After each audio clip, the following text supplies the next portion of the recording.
Number 3. Blood Plus.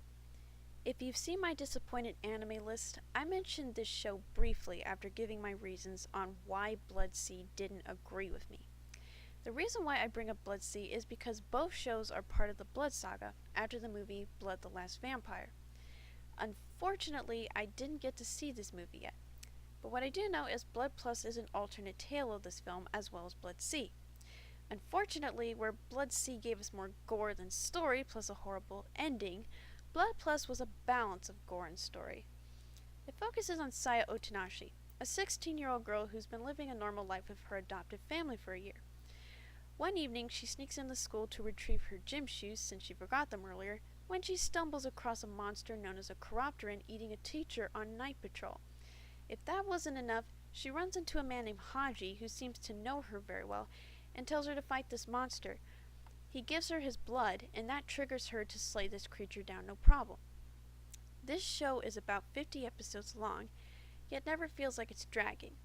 It keeps you wanting to watch more to see what's going to happen with Saya as she goes on this journey to slay the Chiropterans while gradually learning about her past, and it's very well paced.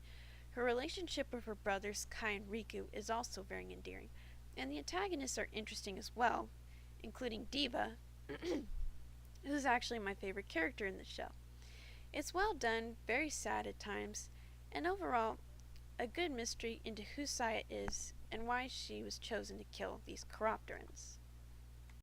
Number 2. Baccano. I actually finished this show recently, and after completing it, was worth putting on this list.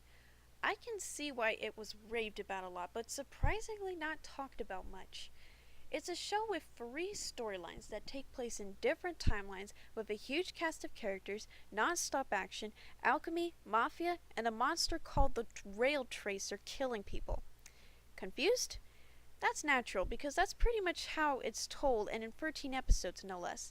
And if that wasn't enough, it's all told out of order and it took me until episode 7 for it to finally click with me. I was enjoying it up until that point but was still confused as to what was going on. I'm glad I finally got to watch it because it really is a blast to see, and watching it again a second time can now get a full understanding of what's going on and who each character is. Not much else I can say about this show without spoiling, but it's definitely worth the praise and yet still somehow isn't talked about as much. Whatever the case, it's amazing with a great soundtrack, a great diverse cast, and some very intense gore moments that may make you a bit queasy. If you're willing to put up with the gore though, it's worth the watch too. Baccano. Enough said. I should also mention one other interesting fact. The guy who directed this show, Takahiro Omori, also directed Samurai Flamenco. No wonder the antics felt so familiar. Only a director like him would tackle shows this crazy, yet still work. The guy's a genius. And the number 1 recommendation on this list for anime is Sergeant Frog.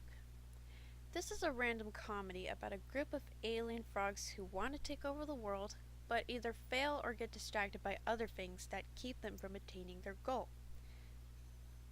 This show is hilarious. Each of these characters are likable, from the despicable scheming Keroro to the human family who puts up with their antics, to the narrator who puts up with everything the show throws at you, to the point where he actually left a few times, as a joke of course, and another narrator had to take over. It's that hilarious. It's basically these frogs who hatch a scheme to take over the world, or hatch a plan to get more Gundam, which is usually Keroro's plan.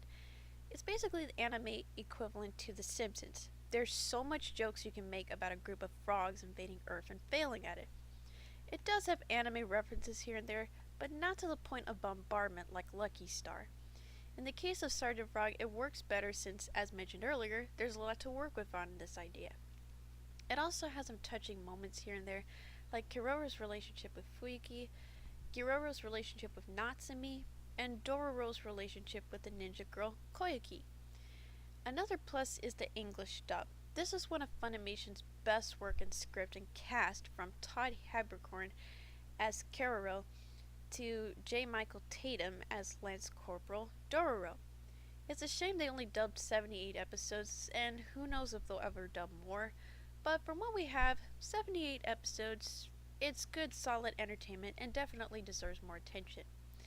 If you're looking for a good laugh, this is worth looking into.